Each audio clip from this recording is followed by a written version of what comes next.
Welcome back to the Unredacted Truth, where we fill in the missing gaps in the world's largest scandals and mysteries. In a world of rumors and theories, my job is simple: uncovering the truth underneath the glitter and the grime. We are exposing a pattern: protection, power, predators, structures built not on justice, but on silence, fear, and impunity. We're not talking theory, we're talking court records, stamps, dates, testimony, and a system that, to this day, continues to fail the public and protect the predators among us. Let's get to it. Okay, hello, good morning, happy Monday. How was your weekend, guys? I hope you got to enjoy it with all the madness that's been going on in the world. Iran is escalating. The world is tilting. It's absolutely insane, but I am happy.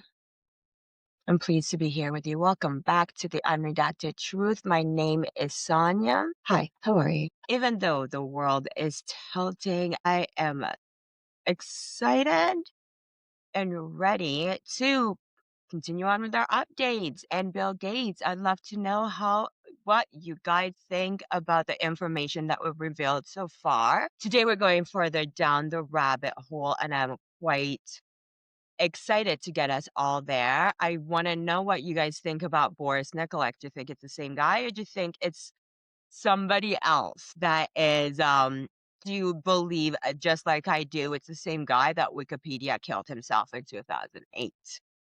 Let me know. I love to read the comments. I love to respond to every single one of those comments. Not pressuring you guys to comment anymore. Do your thing. The world, we have way too many things of our plate. We all have way too much on our plate. Too much is going on for me to pressure you to comment. I'm just glad you're here, you're following. Make sure you subscribe.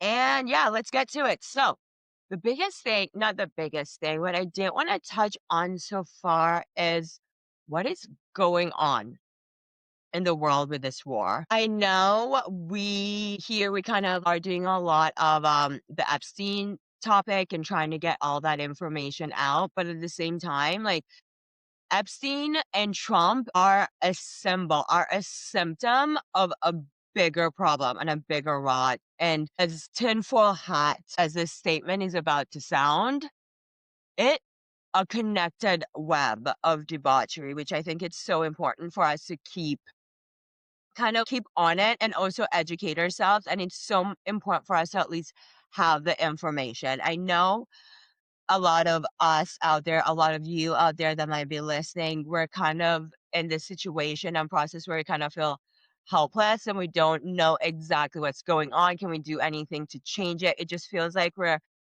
pawns in this billionaire cycle and game. Well, the first thing we can do for ourselves, at least arm ourselves with the information and understand what's going on. Because they are the biggest thing that they're able to control right now is the media, the narrative, and the information out there. As I've said before, I do have a very, very close friend who is Iranian and has a lot of family still in Tehran and still in Iran as well. And so I decided to reach out and talk and see what's going on. The other thing was, I'm sure most other secondary news and journalists and podcasters and sleuths out there, a lot of our information comes from the legacy media. Whether or not we like it, that's where primary our articles and our news is going to come from. And then it's up to us to kind of sort through what's going on.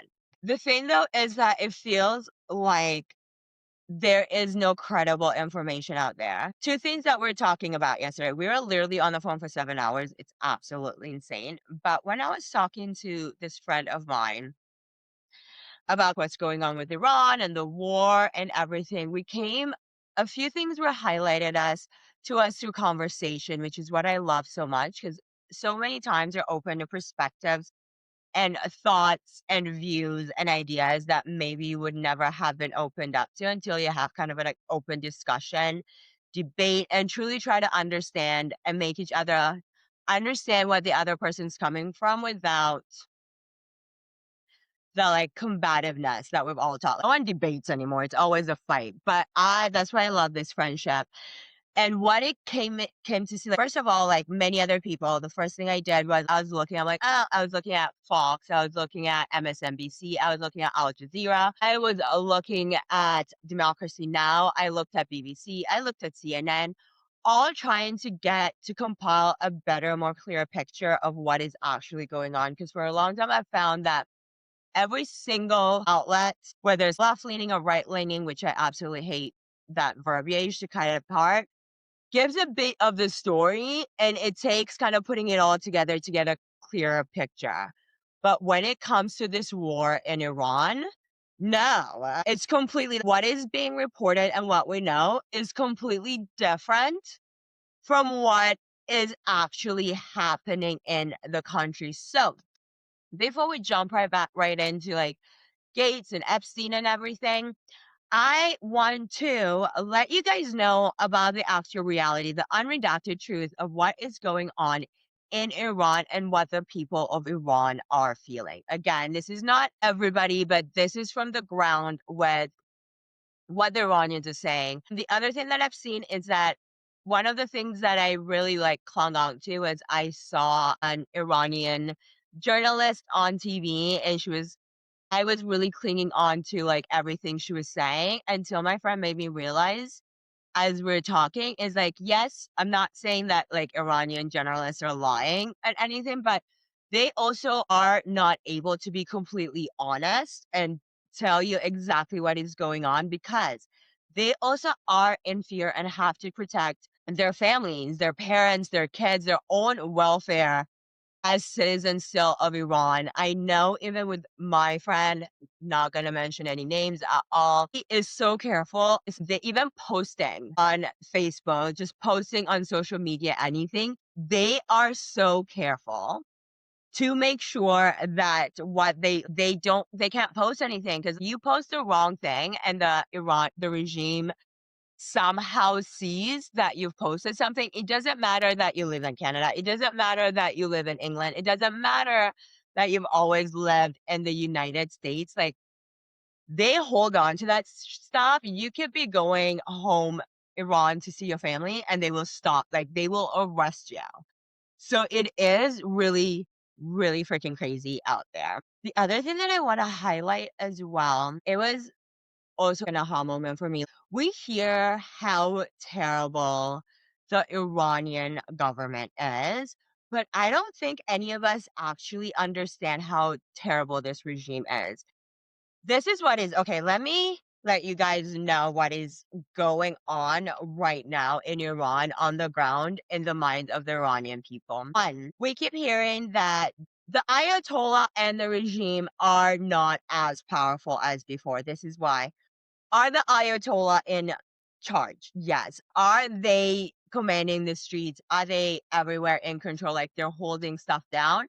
Yes. But there is a shift right now in Iran. No one, no one is trusting the regime. No one is fighting for the regime. Everybody in Iran is ready for this regime to go. When we saw people celebrating on the street, it is indicative of every Iranian. They are tired. They do not care about the war. They do not care about the oil.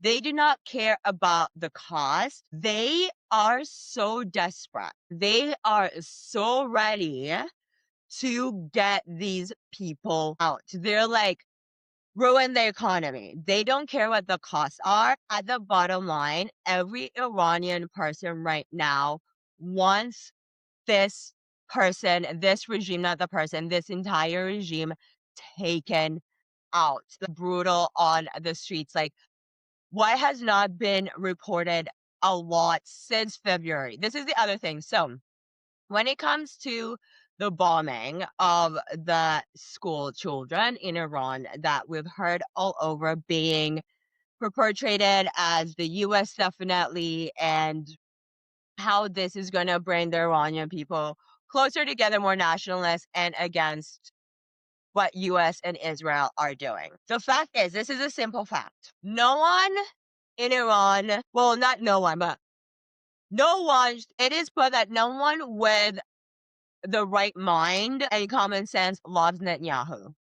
Netanyahu and Israel do not have any fans in Iran. B, when we see a lot of Iranian people doing the YMCA dance and Trump, when that is shown, that the Iranian people don't give a fuck about Trump.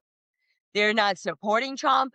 They do not care about Trump. They do not like Trump. They do not care about Netanyahu. They do not support Netanyahu. They don't like Netanyahu. They think he's terrible. They always say, all of you are freaking disgusting. They all see them as terrible men. But to the Iranian people, Netanyahu and Trump are a means to an end, and that end is freedom, safety, peace, and the future of their children and their country. They are taking people off the streets of Iran and like whipping them and leaving gashes in their back. They are harassing their citizens. No one is happy. They constantly, even before this uprising and everything, they just roam the streets with gigantic guns. And one cousins was just like, I don't know why they need such big guns. Like, even if they had little guns, we would be scared too. The people in Iran are terrified of the regime. They hate the regime, but in the core of it, they're terrified. Why? Because in February, in January, Trump was saying help is on the way. We were all riling up, not we were all, but the world was encouraging the Iranian people to rise up against their regime and protest. What was not widely reported across all the legacy media while they're reporting, oh, the Iranian people are protesting, is how they were mowed down in the street. Mowed down in the street. She told the people of Iran do not have guns. They went out to protest.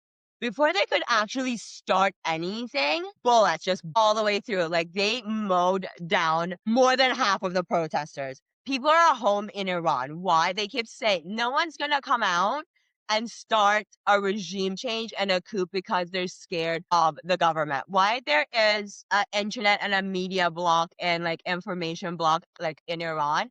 The people in Iran are screaming out, they're like, if Trump, if the US, if UN, if someone comes into Iran and disarms the army, the people on the ground, like the army, the IRG, the Ayatollah, the people would be ready and willing to do an uprising. But no one wants to leave their house right now because they got mowed down in the streets. The streets of Iran have been running with the blood of the citizens since February, and no one is reporting it. The other thing is everyone's pissed off.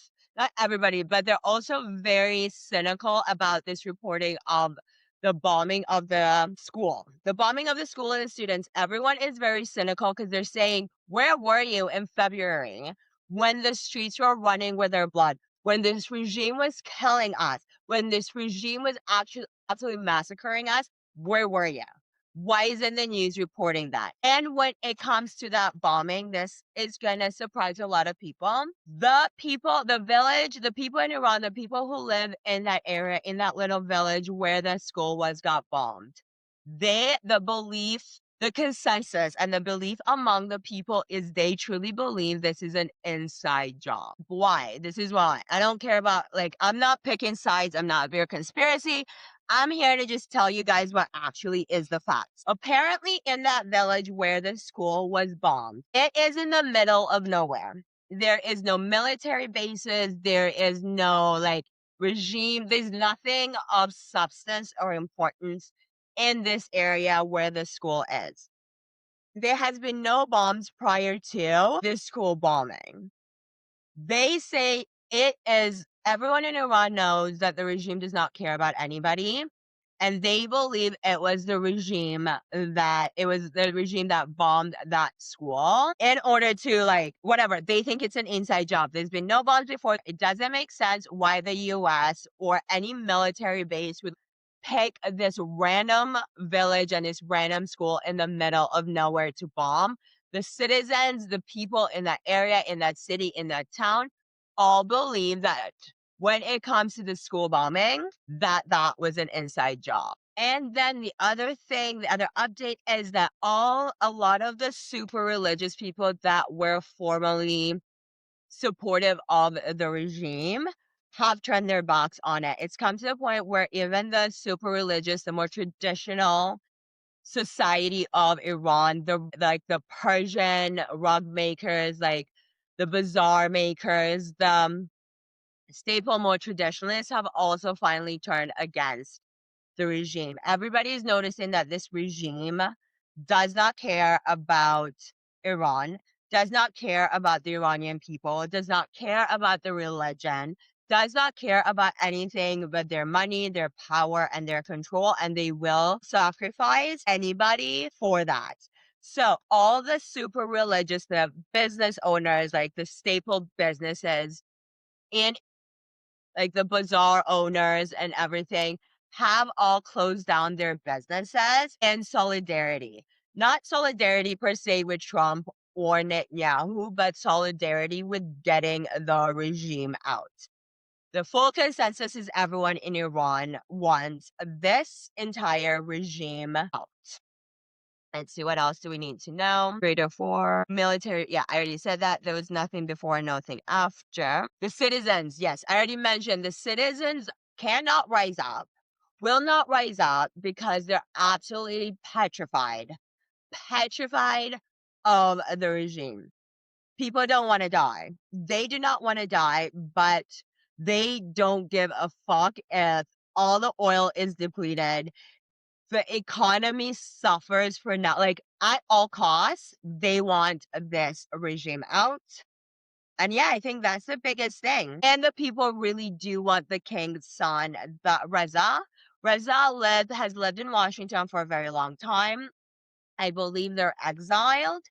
And not 100%, but general consensus is the people of Iran would be very happy if Reza comes back and rules Iran. Oh, like takes over and rules Iran. Though I do want Reza to take over Iran, they want somebody to come in and disarm the Ayatollah, and also disarm the IRSG. Because as long as those people are in control, the citizens are too scared to do an uprising. I'm not, first of all, this is just letting you know the news, and this is not saying anything. So it looks like a ground invasion would be probably the best case scenario. Though we're saying that, I don't know. Looks like a ground invasion would be very welcome by the Iranian people. And the other thing is that right now, what the Iranian people see about this regime is this regime a wounded dog. It's a wounded animal and it does not care. This current regime is willing to take down Iran. They don't care if they're going down, Iran and every person in that fucking country is going down with them. That is how it's being played right now, which is very, very scary. The regime is not stopping. The regime is not planning on giving up at any time. This is an existential threat to them. They don't give a fuck about the people of Iran. At least this is how they see it, as they will let the Iranian regime, what I'm trying to say at the end of it is, this Iranian regime is willing to burn down the fucking country, is willing to burn down the country and take out every single citizen with them if they have to. This is a fight to the death. This is no longer just about economics or money or political power or the West versus the East, whatever. This is literally their survival.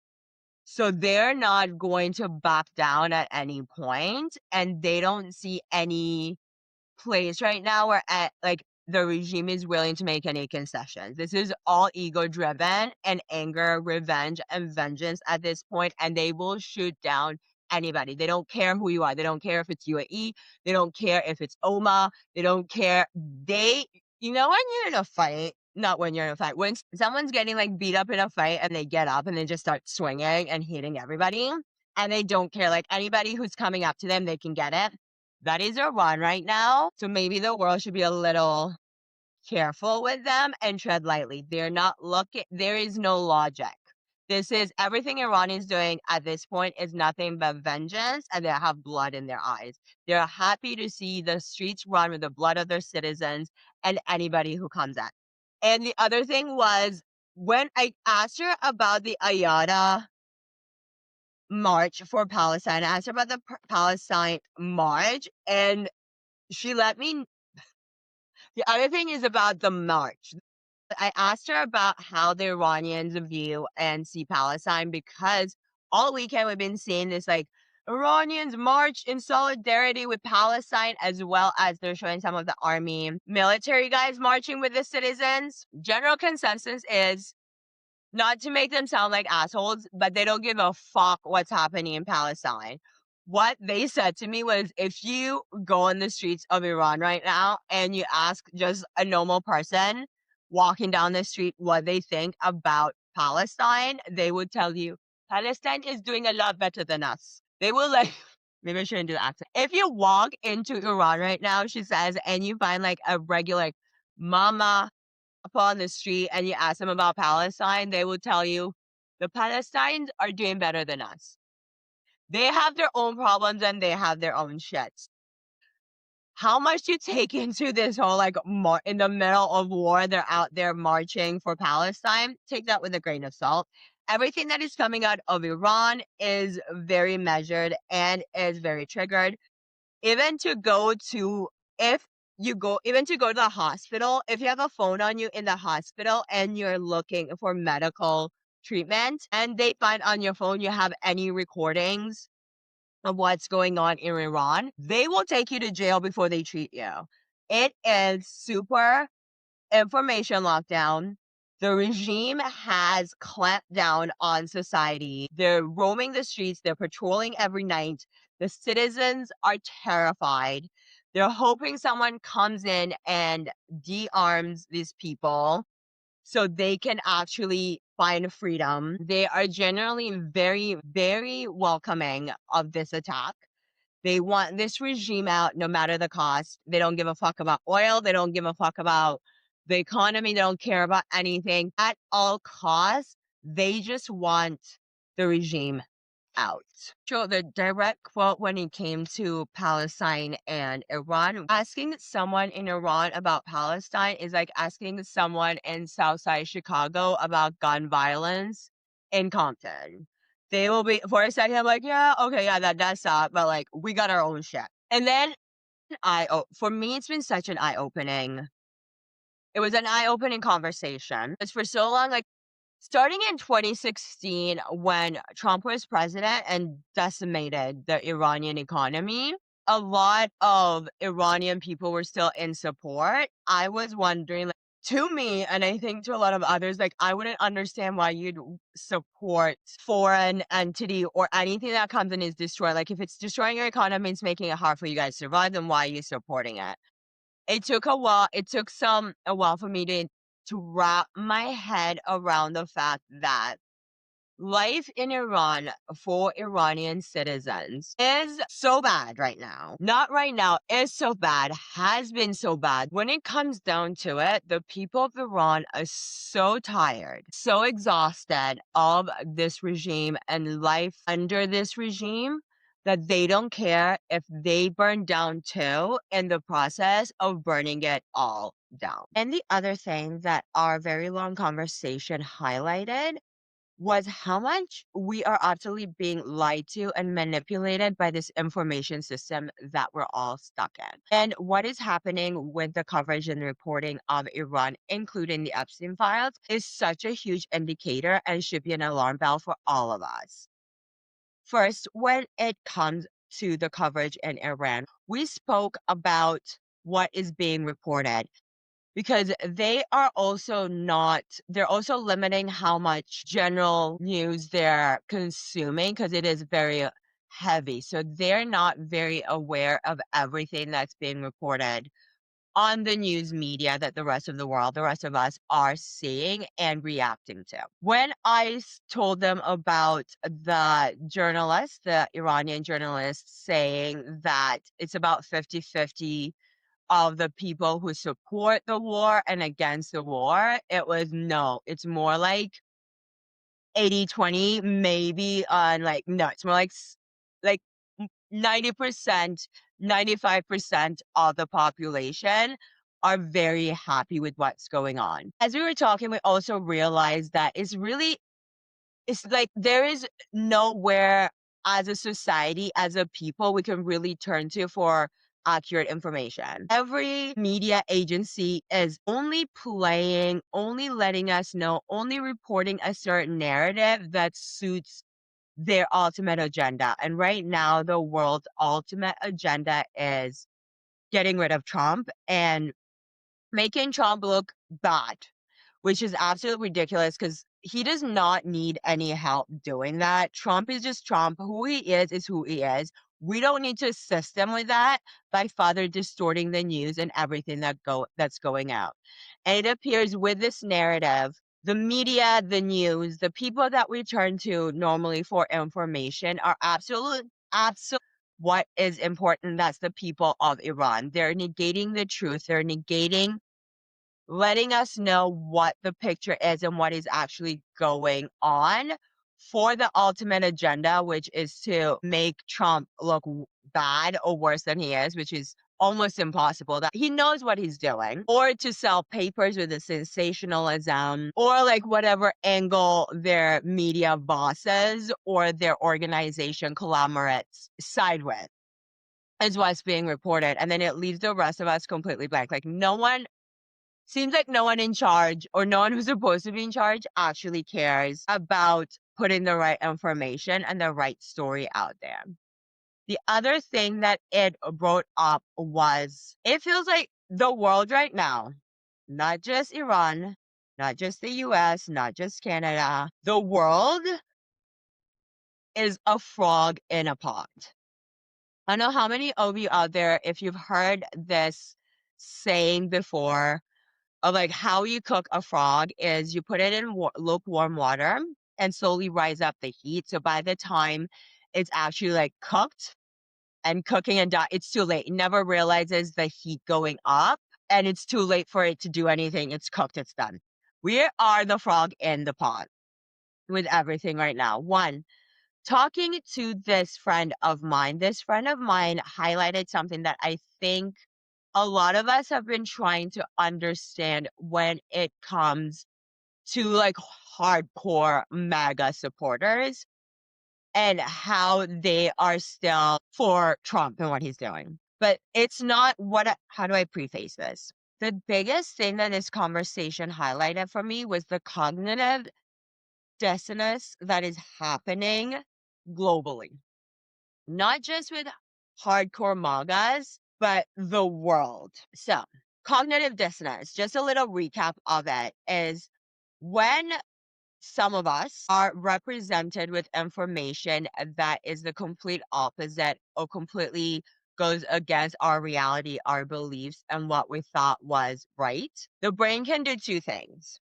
The thing that we hope it does and we want it to do is take in the new information, be able to process, and then adjust their thinking, their views, their perspective, their processes accordingly. But there's also this other phenomenon where if a person or brain is confronted with information that is completely against their reality and everything they believed in, it forces them the opposite way to believe more in what to fight for that reality to be true. So the more you confront them with information that is opposite of what they believe, the more they cling on to those beliefs and they will find any excuse in any way to make the new information make sense in their reality. So this happens when you're having the conversation, when it comes to Trump specifically and what he's doing, like for some things that should just be black and white, and they are black and white. Let's say what happened in Minneapolis, or even just Venezuela. Some things that there is a point and moment in the conversation where the person is able to be like, yeah, that is just messed up. Like it's black and white messed up, but it's almost like instantly. It's in that second, some other part of the brain and consciousness kicks in and they start to find ways to make what the situation not as bad as it seems. And I don't think it's just for MAGA Trump people. I think it's the entire world is facing Trump cognitive dissonance at some point. And you can see them doing mental gymnastics because they know it's wrong, but they will not. It's like their brain, their consciousness will not let them accept the fact that Trump, the organization, the system that they believe to be what was going to change society for the better is doing even worse. Another example is before Minneapolis got really, really bad and ICE got really, really bad, we had the same conversation. And they're like, well, he's only doing this to illegal immigrants who are criminals. He would never stop like a good person like me or my parents who are good citizens and are not causing any trouble. Trump would never do that. And now the conversation has turned to, well, these people, like ICE agents also have to do something. Like, what were the people doing to combat them? Like, it's always gymnastics to make what Trump is doing not as bad as it is, to make it okay that they supported him, or make it so that they do not face the fact that they supported this person who's doing terrible things. But it's not just, I wouldn't say that's happening just for MAGA, because if you're wondering why they are, that's what's happening with a lot. I believe a lot of the MAGA, it's cognitive dissonance. Their brain, their consciousness will not let them accept the true reality that the person that they believed was supposed to be different may be worse or is doing worse than the predecessors or the people that they saw they were evil. But on the same flip side, I look at the leaders of the world, the Carneys, the Kramers, Stromers, whatever of the world that are not doing anything. And it's the same thing. Like with Venezuela, we all said, like at the core, I think common sense, most people, it's never been done before. One country cannot go into another country. It doesn't matter who they are or what country it is, to just kidnap the leader and the president out of their bed and take them to hold them hostage in their own country. That's never been done before, but he was able to do it this time. The world is now, the cognitive dissonance of the world is they're trying to make it okay. They're trying to explain it away, say, well, it's Venezuela. So it's like they're trying to make an excuse that it's okay just because it's Venezuela. And like if the UK, Stromer, whatever his name is, right now decided to, oh Carney, Canada burnt down the White House once. If Canada, the same spirit that caused Canadians to burn down the White House, came over them again, and they decided to go in and Trump from Mar-a-Lago and hold them hostage in Kingston Penitentiary, would that be okay? Because it's Trump, kind of thing. Like we're constantly trying to excuse away the crazy stuff that he's doing, and that's why I see like we're all the frog in the pot right now boiling. I feel at times like I am this like canary in the mine who's watching. Before I go on a preface, I am not like huge MAGA. I am not a huge, like, I am literally on no one's side by common sense. And you'll see that in the next part and I will explain that further. But what I feel that the world and people are not taking into account is that everything Trump's government is an easier way to say, because this is not just about one man, and it's very asinine and very reductive, and it will be very stupid and limited of me to see it as this is a Trump problem, and very limited all of us to see this is a Trump problem. This is an ideological movement that is taking hold of us, that is sneaking right through as a Trojan horse, and the Trojan horse is Trump.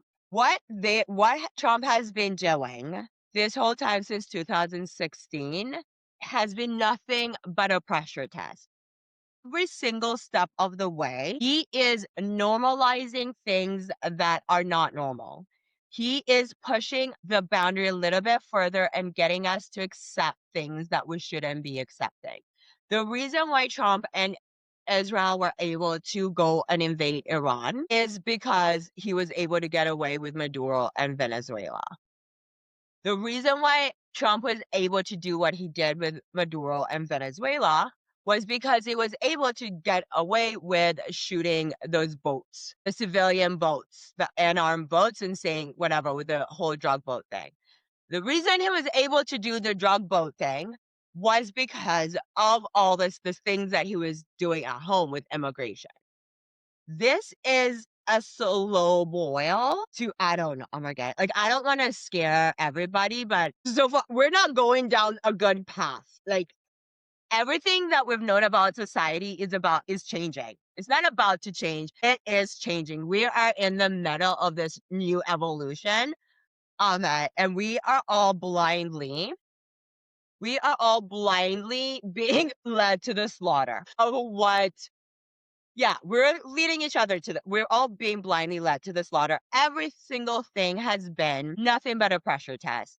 And the world keeps letting it happen. I laugh every single time it's brought up when, like, well, in November 2028, we will get to undo what? The fact that the citizens of America, I'm hoping that I'm wrong, but the fact that if anybody in America right now is 100% comfortable with the notion and idea that you're gonna have a future very democratic elections like you've been doing this entire time, you're mistaken. I'll give you an example. Uganda is seen as a democratic party. We have democratic elections. Only one person wins. It's probably gonna be Trump and then Barron. Or maybe they'll get rid of Barron and kick him out because he's useless. It could just be Trump, Vance. I don't know. There's a new system that is taking hold, and I feel I am nervous that we cannot unring this bell. In the middle of us discussing the whole Iran thing, we started discussing just how the news media is being reported and just the world in general. Hey, we're being lied to and manipulated on so many levels with what we are consuming from the media, from news, the information that is being selectively given to us as a people, and no one is telling the truth at all. When I see it comes to Iran, even the people who are screaming, even the news shows that are screaming censorship, they're not telling you the truth. Like, I just told you what is happening in Iran and what the people are saying. You're not going to hear that on any other media. Legacy media, mainstream media, you're not going to hear it. And let's be frank, a lot more leeway now because I am small and frankly, I don't care. But a lot of other podcasts, news influencers, whatever you want to call it, at the bottom of it, they want clicks, they want views, they want followers, they want to get paid, and they don't have time. This takes a lot of time. It's come to the time, like sometimes I'm up for 27 hours because I'm doing the research. It takes a lot of time to do this. But eventually you need to do it faster. So you start regurgitating what is already being reported out there by the systems or the resources, the medias, the legacy media, the traditional staples that you trust. But at this point, no one is giving the truth. I know now we also have those websites or news sites where you can go on and you can see if an article is left leaning, if an article is right leaning, to sort it out. But it does not matter if no one is telling you the truth. That's why we're so screwed universally, not just the States, not just Canadians, not just British, English, Europe. We're all screwed because no one is telling us what is actually going on. And by the time shit hits the fan, we're not going to know what hit us or where it's coming from. When it comes, like, it feels like the world right now globally is Titanic and the ship is sinking. We're Titanic, the ship is sinking. I feel like Canada is on the lower levels. No one seems to be in control. Like, we're gonna go down so hard when this ship sinks. Just thinking that 1 in 8 Ontario people right now are homeless, 1 in 8, and it keeps climbing. And all the foolery that's going on, that's just one part of it. The ship is sinking universally. No one is giving us the right information. Everyone's agenda is how they're supposed to protect themselves right now and in this moment. Which also brought us to the fact of how in the world did Trump win and the possibility of him winning again, regardless of the cognitive dissonance, was at the bottom line of it. When we're speaking about the messages that are being said for the right and the left, just a few things. The Democrats on the other side were so anti, I don't know where their strategy came from, but the entire strategy was to be the opposite of everything Donald Trump and the Republicans was to a fault. When Trump said, for abortion is the easiest way, the easiest argument, the easiest example to give you guys is abortion. In Canada, we have 12 weeks is the limit for elected abortion. Of course, there is exceptions to the rule if there's something like in danger of the fetus or the mother, like later on, there's exceptions to that. But 12 weeks is the standard timeline for when you can get an abortion.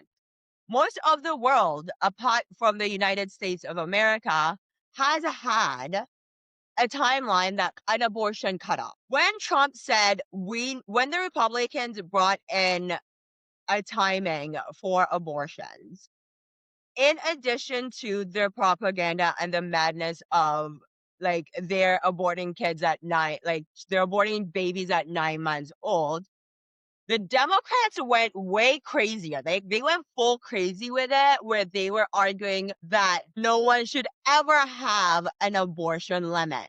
You know what? No, fuck this shit. Don't care anymore.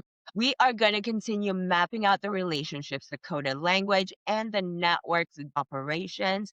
And continue today's focus on the relationship of Epstein, the recurring entity known as Boris, as well as Sam. Now, when we look back at these emails, what really stands out is the whiplash you get between the gossip, like the high society gossip, and then the mundane day-to-day career, day-to-day work stuff, including the high-stakes corporate negotiations and just blatant procurement, like blatant procurement of abuse. So today we're going to continue walking through these emails chronologically and thematically, referencing the exact DOJ files to understand how this network operated in plain sight. Okay, so what we're going to start off with now is, where are we? Let's start off with reestablishing who Sam was in the context of these emails. Last episode, before I left myself off stage, we were going into who Sam was, and we were finished or in the middle of discussing the following email correspondence between Epstein and Boris with regards to who Sam was. All right, so if we remember accurately, when we're looking at the email, it was this email from 2012 between Epstein to Boris. And it kind of annoys me because I did find the copy that shows the name that is blanked out. I do generally, which is why I did save that copy, was I try to protect, say, victims' names. But I'm going to say, this said Sarah, and I think it was Sarah Callan, who else was always in Epstein's ear. So Sarah points out that I have gotten Sam a number of jobs, paid for his apartments, cleaning people, etc. He has yet to send you a thank you. He has yet to send a thank you note, not even a cookie. As I was saying it was Sarah, and I believe it was Sarah Callan, I was thinking, wait, they might get me for defamation. No, because if we do find the emails, it does say Sarah. So I'm not even bothering with that one. So this is regards to Sam in 2012. That is not the first time. That is not when Boris first met Sam. So this is further into their relationship when the cracks start happening. Now, the following email response states, compared to you, I still fare worse. Not only no happy birthday, but also bad stuff. Jokes aside, I'm so sorry. I feel now horrible as this is my problem that I imposed to you. You have been doing nothing but be an incredible friend and supporter. Thank you for all your help. I will have Sam leave the apartment in 2 weeks. Could do it sooner, but it should be a great help if it can wait. Since I arrived from Vienna, I barely slept. It has been beyond intense. Tomorrow I leave for LA, following by Beijing and India, as I have to deal with this issue. I would prefer that I deal with it when I return. Thank you. Tomorrow we will talk. Issue being Sam. P.S. I solved a mystery of Danielle Fong Wang Face. Meet you on Monday. Okay, so I know we're talking about the strife, the issues that are going on in this relationship when it comes to Sam and Boris. First, let me start with this email and why I thought it was significant.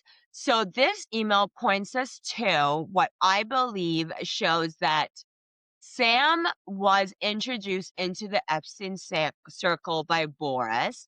Sam and Boris were in some form of relationship, because we're going to be able to see that Sam and Boris did get married and then eventually end up having a very contentious divorce, what appears to be a contentious divorce by the few emails that I was able to pick out regarding that topic.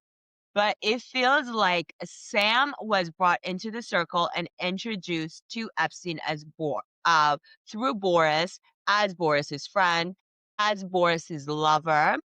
Then Epstein took over the role of taking care of both of them, basically like their sugar daddy to both Sam and Boris. More or less with Boris, as he did introduce Boris to like Bill Gates, and he taught him how to fish rather than give him fish. And they did the whole Wikipedia changing, new life, new identity, and he was able to take care of himself. But Sam was more of a baby bird that needed to be fed. Now, I was very curious when I saw Danielle Fong. I was like, who is Danielle Fong? And it looks like Danielle Fong is a Canadian scientist and entrepreneur. Basically, proud of Minda for saying this bravely and insightfully. Not sure what that is. Do we get it? I don't want to click into Facebook. 1 month ago. Proud of Minda for saying, well, it's erased. 1 month ago, it's erased now and no longer available. She is a Canadian scientist and entrepreneur and chief scientist of something called light cell energy. And I want us to see what light cell energy is. I'm going to start taking us on cell energy. We gotta know what these people are into, know everything about them. Light cell energy on LinkedIn. Will it let me? No. I will never join LinkedIn. Fuck you. What is Light Sail? It was started in 2008. Is that what I saw? Light Sail Energy was a startup developing an energy storage system in the form of compressed air, founded in 2008. With funding from leading innovation figures, a company fizzled out in 2017 and 2018. From our emails, it looks like those leading innovative figures were Boris Nikolak and Jeffrey Epstein. Co-founded in 2008, fizzled out. The company has raised 46.9 million over 4 rounds of investments. Oh, Peter Thiel was part of this. I told you guys. It is frequently mentioned that among the investors was Bill Gates and Peter Thiel, but I have no exact trace. It was, so she was funded through the Epstein network. And that's about it. It doesn't look like it's us company that's still going on right now. There seem to be several controversies surrounding the company and Danielle Fong. The latter responds to her blog. According to the latter, it was the choice of renting technology instead of manufacturing its own hardware that essentially killed the company.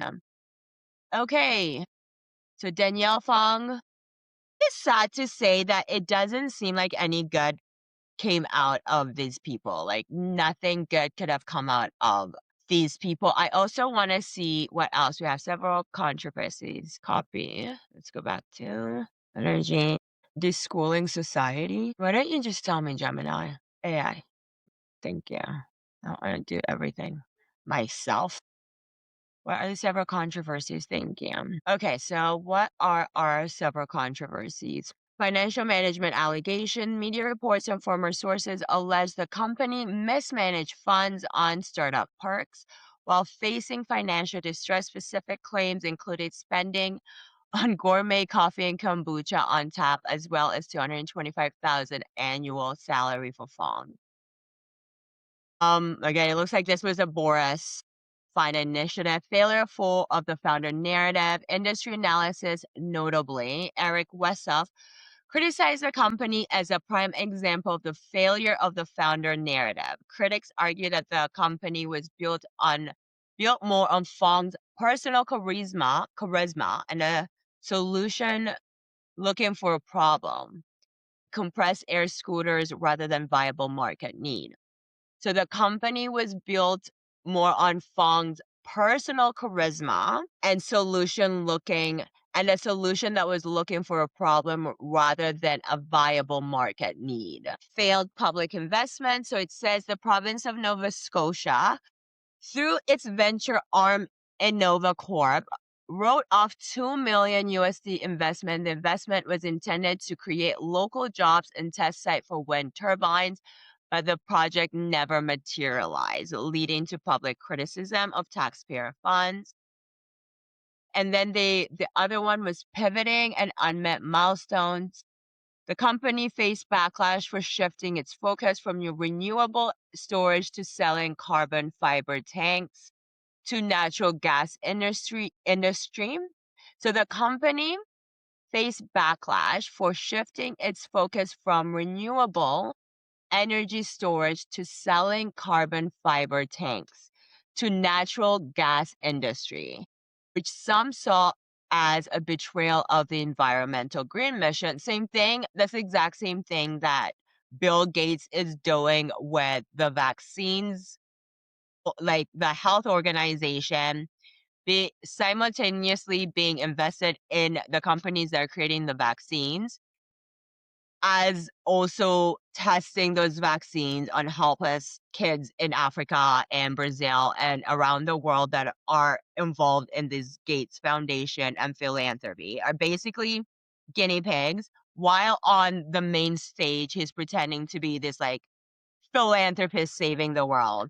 In one second, he's fighting for climate change. In the other second, he's also aggressively invested in chemical agriculture companies, human rights, like companies that are against human rights. Like they're all mess. There is nothing that can come from a rotten tree. So basically it looks like Daniel Fong, the mystery that Boris Nikolak was able to figure out or solve, and Light's whatever energy was, they spent a bunch of money, they promised a bunch of stuff, they never were able to deliver, and were hypocritical and going back on everything along the way till they were defunct and had nothing. Let's go back to our emails. Okay, I think that we have a new development update from where we left off with the last episode. So remember last episode, I was saying how I thought when they're talking whether it was a he or a she and Peter Thiel and how they,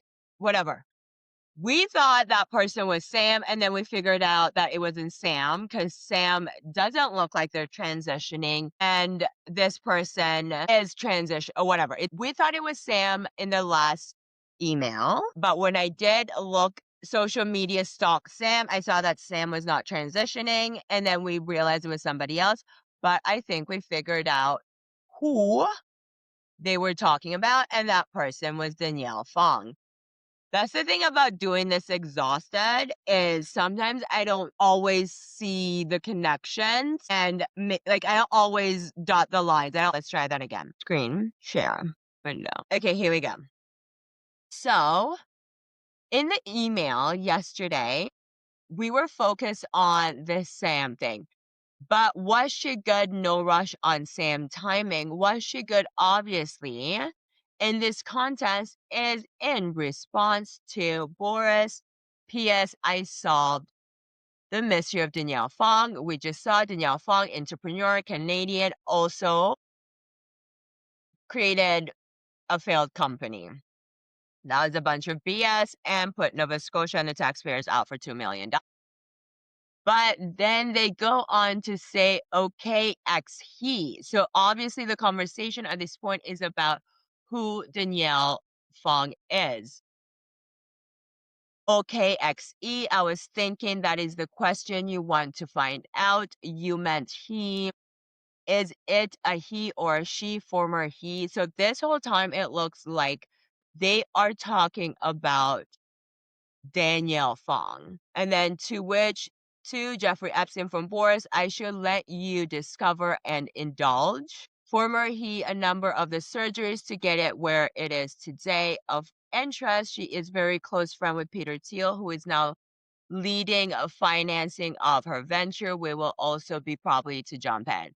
So now we know who this person is that was getting funded by Peter Thiel. And I believe, yes, in the last episode, we went on to we went further into the emails where he was saying how attracted to the smarter people, and they're talking about how smart she was in particular. So there's this juxtaposition of seeing her as smart, but also objectifying her and minimizing her. Is that the word that I'm looking for? Like making her small, making her less than, which goes with, is it a he or is it a she?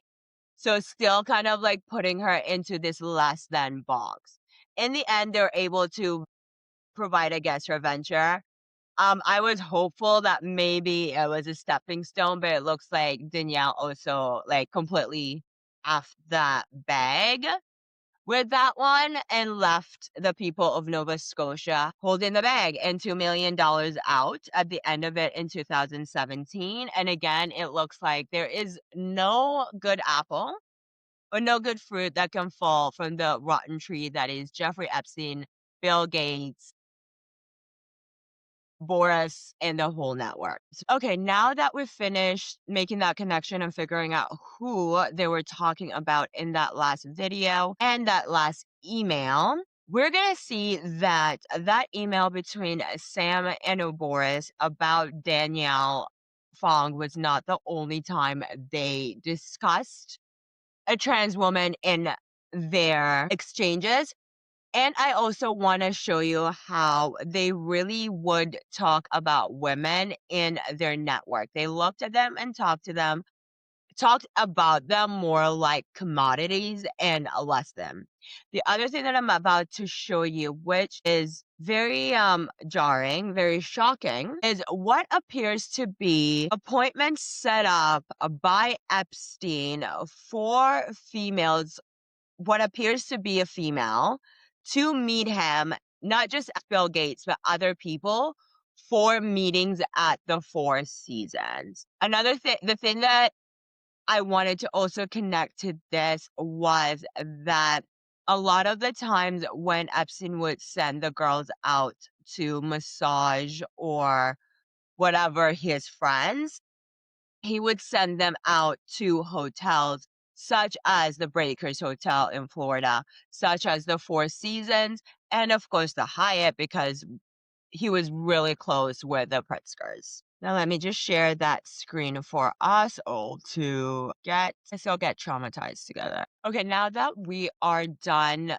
confirming or figuring out who they're talking about in that last email, the next series of email really shows how Epstein, Boris, how they viewed the women in their orbit, trans or not trans. Now, this next email is between Boris and Epstein, and they're talking about a trip that Epstein had to either Vegas or LA. And that trip, Epstein categorized it as a wash. When Boris is inquiring as to why the trip was a wash, he asked Epstein, what is the answer? Was that a chick with a D? To which Epstein responds, her blog shows pictures as a young girl. Reading this, it looks like Epstein was very disappointed from the trip, because whoever he was going to see had pictures showing them as a young girl, and that is not what they turned out to be. Then next on is Boris bragging to Epstein about a friend in New York that is a DJ and sends a MySpace page of that person. And he says, "Do not ask me how, but 10 inches are still hanging down there." So you can really see how they objectify every person in their lives. And then they go on to joke about trying it and seeing for themselves how it is with that person or with what I'm deducing to be a trans person. In the next email, there's no names, but the way he simply says, "Oh, your Russian friend, I'm working on it. Give me your lesbian Russian friend, I'm working on it. Just give me her name." It looks like the women were just kind of like chattel, that they're going back and forth between the guys. And that brings us to the next set of emails, which appears to be Epstein setting up appointments for his friends, the Four Seasons. But before we go into the Four Seasons appointments, I want to show you this email that's quite disturbing. And it's between Epstein and Boris discussing someone, their name is redacted, who is finally turning legal wank face and the birthday celebrations that they plan to have for this person who is finally turning legal. I am game for anything with you two. Now, not only that, in this same email where they're discussing someone, a redacted name finally turning legal, they are also joking about Epstein's massages. Boris writes, currently GEE, whenever it says JEE, it's Epstein, is currently very busy at massage table in Paris, wink face. What is the chance I guess that correctly? Epstein writes back to Boris, chances are very high. Then Boris says, "You just done with a hard work. You are missed." Epstein responds, "You're disgusting. I've never heard it referred to it that way. I assume you were anatomically referenced." So when they're speaking about a hard work, we can all see what that means. And the most disgusting thing Boris responds to Epstein is, "I was referring about your works. Perhaps you're getting softer RE work ethics with age or just smarter wink face." So they are joking back and forth in this email about underaged kids and underaged experiences. So to start off this Four Seasons chain of events, I want us to start off with an email with Kieran Ursula. She is represented to be Jeffrey Epstein's last official partner. Now, we all know, just because, especially with the others, apart from Ghislaine Maxwell, or even maybe Eva, well, no, she got sold off, traded up. So maybe with the exception of Ghislaine Maxwell, there was no such thing as just Jeffrey Epstein's girlfriend or partner. You were part of the rotation to all his friends. So we start with this email about Kierner's meeting at the Four Seasons. So this is saying, "Hey Kay, Jeffrey wants me to check in with you and make sure you're to meet him at the Four Seasons at 3:30, and they give her a room number." Now she's going to go meet Jeffrey. We all know why she would be going to meet Jeffrey at the Four Seasons in a hotel room. Now, the next email appears to be to another girl, letting her know that he is at the Four Seasons, that she is to go to the Four Seasons at 2 p.m. to meet Bill Gates at the hotel. And then on the same day, we have a few hours later, we have an email to JoJo. Again, in our Virginia book, she did mention JoJo by name, and it's telling JoJo to pick up a girl at the airport, because Jeffrey wants her to either go to the apartment or to meet up with him at the Four Seasons, where he will be from 2 to 2:30 with Bill Gates, depending on how long it takes for blank to get out of customs. It says, let me know when she is collected and in the car and heading to the Four Seasons.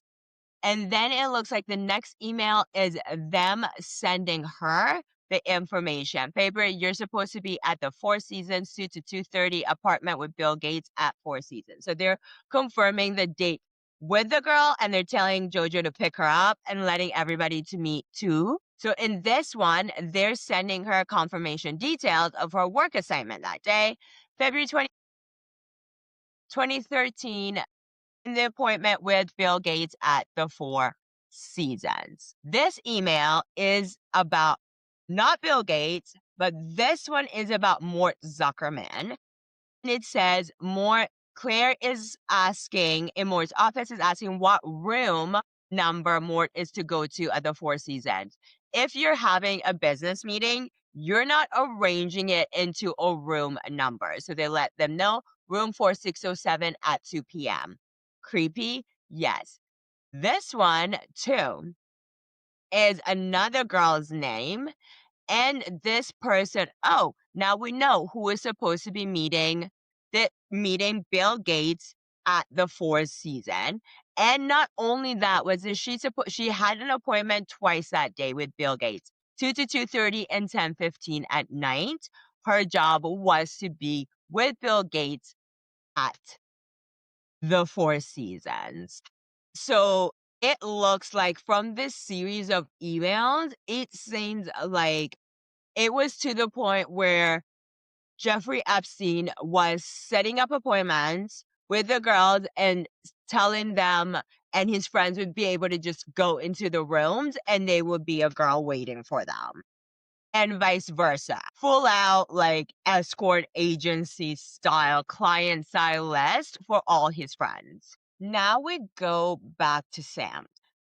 The next series of emails is going to show like Sam was brought in. It appears Sam got introduced or brought into the network in the circle of Epstein by Boris as someone that Epstein could help. But very quickly, and it looks willingly and enthusiastically, Sam became a recruiter for Epstein. So, as you're about to see in the following emails, it appears that Sam was an aspiring model who Boris was trying to get connected. In this email, Boris and Jeffrey have been able to correspond with Jean-Luc Brunel. So between Jeffrey Epstein, Boris, and Jean-Luc Brunel, we all have heard of Jean-Luc Brunel. They're able to connect Sam with Sergio Matos, who is supposed to have the best modeling agency in Rio de Janeiro. A booker, and it seems like he's still doing the same thing. He's a booker and a scouter, like modeling age booker and a modeling scouter in Rio de Janeiro to help him with this modeling agency. So that this is thank you so much. Thank you, Jean-Luc. It was Jean-Luc who set this up.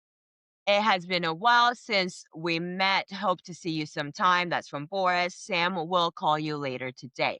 So Jean-Luc Brunel helped Sam get into some sort of modeling connections in Brazil. Now, as we can see from this email, Sam was very, very grateful for the connections and the opportunities that Jean-Luc Brunel, Boris, and Epstein brought him. He writes, hello, Jeffrey. Hello, Jean-Luc. Thank you so much for your help and for connecting me with Sergio in Brazil. I really appreciate it. I spoke to Leo earlier and I'm meeting them on Friday at 11. This past week was amazing in Rio. With the help of some friends, I met some great work contacts and I realized that there's so many opportunities here for me. I fell in love with Brazil this time more than ever. I hope something works out where I can come here often. Thank you again for your help. We'll update you Friday. So, from this email, it looks like he's very grateful, very innocent. They helped connect him and get him into the modeling agency of what he was looking for. But quickly, it turns dark. Okay, now we're able to see how disgusting this relationship starts to evolve. This is around the same time that the same time that got introduced to Jean-Luc and the modeling opportunities. And it looks like Epstein also got Sam and Boris an apartment. So Sam writes to Epstein, saw this gorgeous model looking girl leaving the building on 66th Street and thought of you. To 6th and thought of you. Figured you might know who she is. Wink face. Smiley face, wink face. Also, I've been wanting to thank you again for the apartment and for all your help. Both Boris and I are so appreciative and grateful. You are the best. I am in the apartment more than he is, blah, blah, blah, blah. So you can see now he is appreciative of what Epstein has done for him.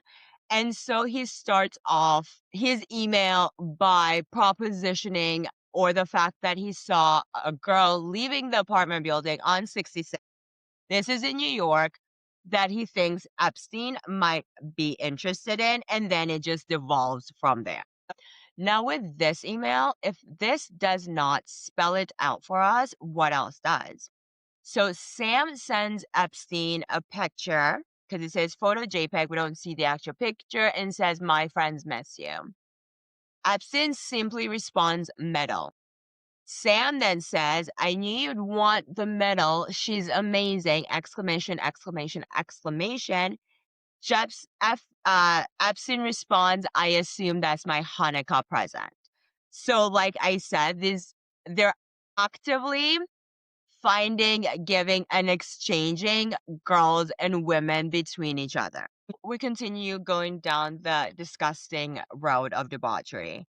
This email, again, between Sam and Epstein, Sam writes, Boris is torturing Redacted in her sleep. They want you to come meet us. Then Epstein responds, where is Redacted? And I'm guessing the same girl they're speaking about. To which Sam responds, she's in the bed sleeping with Boris, and no photos are allowed. No photos of her allowed. Wink face. We can deduce what that means from there. This one is absolutely disgusting, as it just says, what about an Asian extra small? Now, in this one, Sam again sends Epstein another thing and says, hot new girl on the scene. Jeffrey, you'd love her. Photo attached to it. And Epstein then says, thanks, let's focus on you first. Sam responds, haha, true, we do need to focus on me. Just thought of you when I saw fresh new girls. Another email, hot new girl on the scene for Jeffrey. Now, in this deplorable email between this is between Sam and Jeffrey Epstein and Boris again. So they're writing about a trip between Jeffrey Epstein to Boris and Sam. And with that, they are saying a full price, no red tags. When they say full price, no red tags, they are speaking about young girls.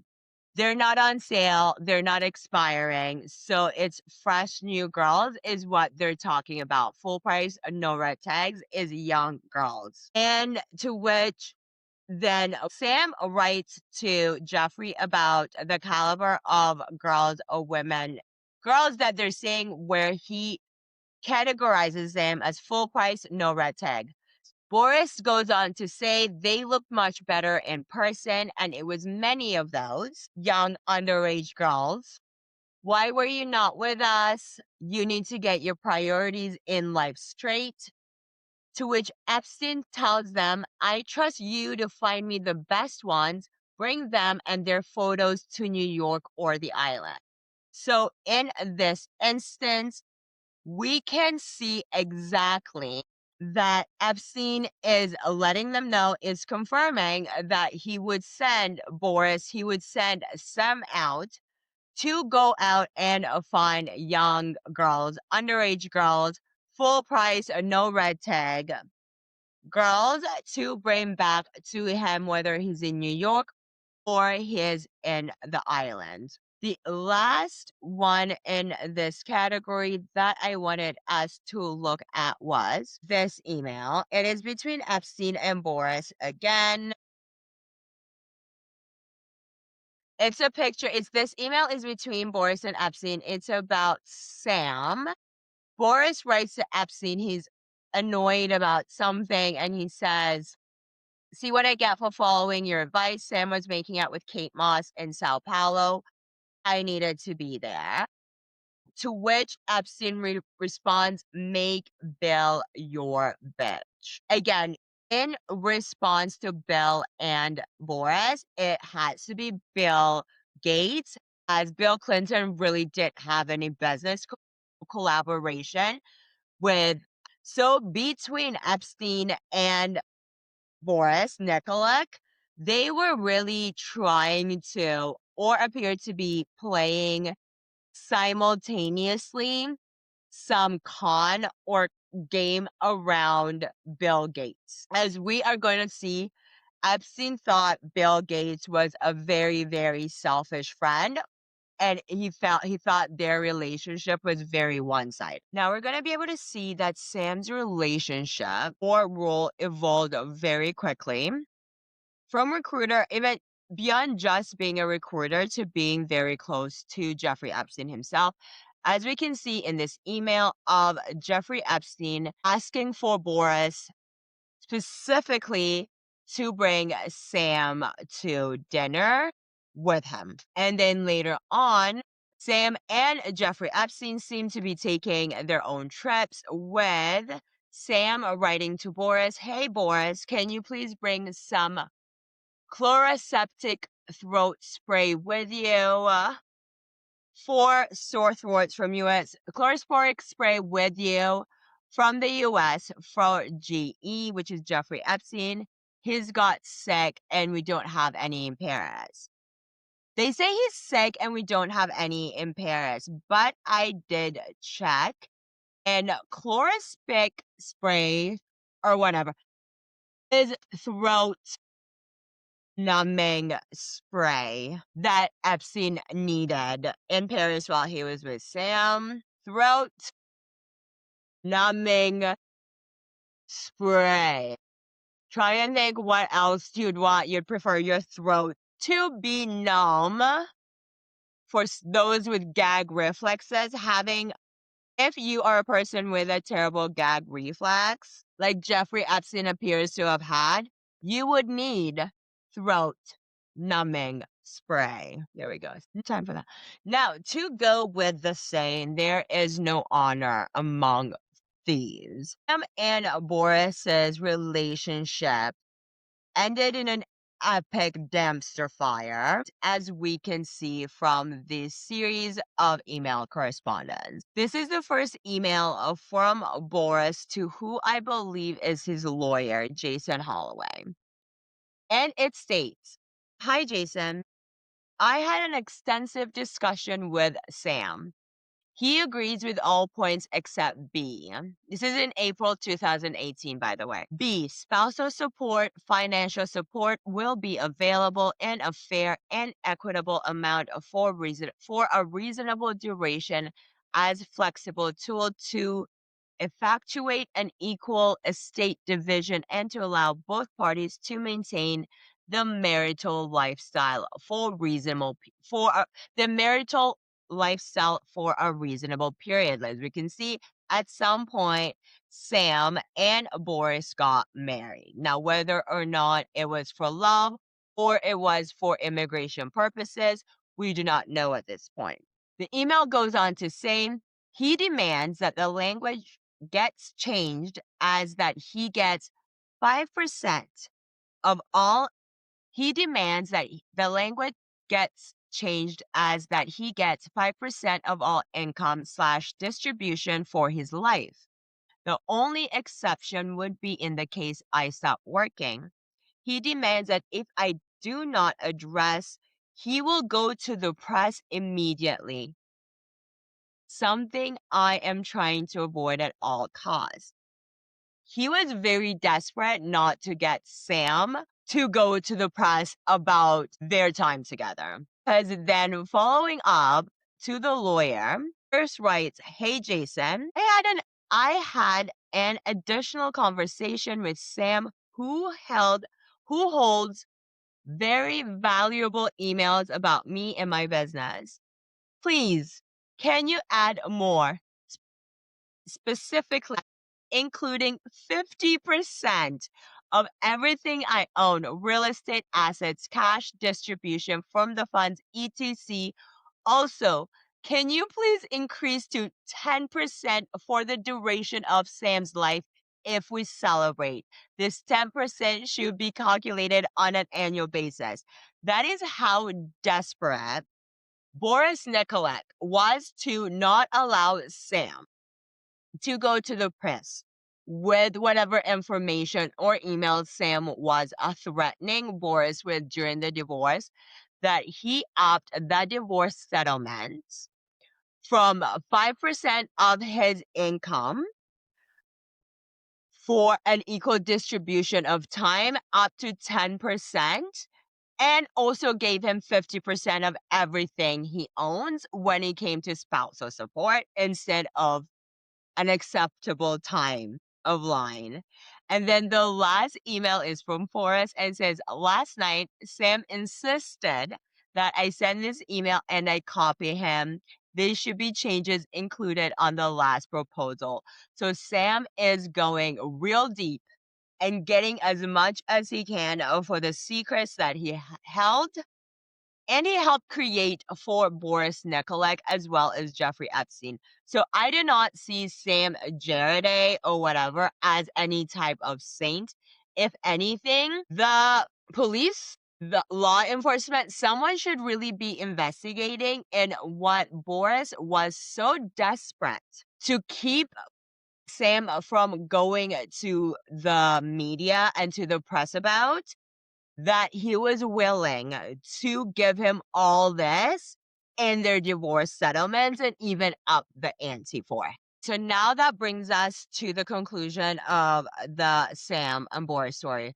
Why I wanted to bring in Sam and Boris's emails is that we saw in the USVI RICO lawsuit against the Epstein estate, one of those things was that they were arranging false marriages for immigration purposes. Boris Nikolek is a Serbian citizen, I believe Serbia or Slovakia. He wasn't an American citizen. And what I was curious when I saw as to him and Sam getting married. The other thing, the relationship between Sam and Epstein and how it not evolved, it devolved from Epstein being someone who was helping Sam out to Sam actively offering and trying to go out and recruit girls for Epstein, shows how the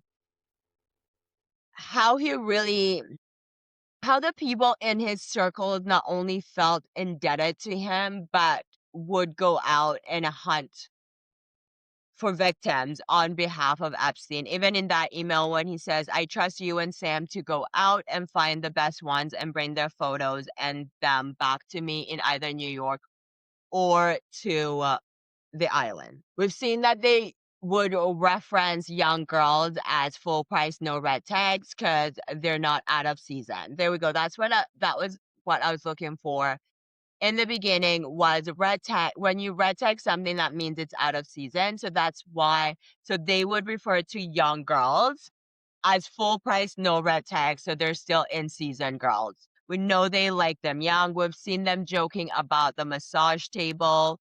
We've seen them joking about Epstein's ethics when it comes to age. We have also read and seen Sam actively sending Jeffrey Epstein pictures of his friends or pictures of girls for Epstein to pick through, like a menu. And we've also seen that Sam was connected to the Jean-Luc and the whole modeling scene agency as well. Now I'm starting to understand why Kate Moss had such a huge coke problem. Baby girl, are you okay? Yeah, because yeah. Now that we're finished wrapping around the saga that is Sam and the debauchery, I hope you guys can really see how much sex and abuse was a big thing, a prominent thing in the relationship Jeffrey Epstein had with his friends and colleagues. How he was setting up four-season hotel rooms and suite appointments for his friends, Mort Zuckerman and Bill Gates. And also to that point, a lot of people are wondering why the media, the news, legacy media, the news, the big media companies are not reporting on Jeffrey Epstein. Well, because the people who own these media companies, like Mort Zuckerman, are the clients of Jeffrey Epstein. So why in the world do you expect that they would allow for these things to be published and openly talked about in society and on the news? Now we're quickly going to round in the strange work drama and the tax saving shell philanthropy organization set up with Bill Gates, Jeffrey Epstein, and Boris Nikolak. That was set up as a philanthropy for a bunch of different causes. And ultimately, all it was a way for their very wealthy friends to hide income and escape taxes.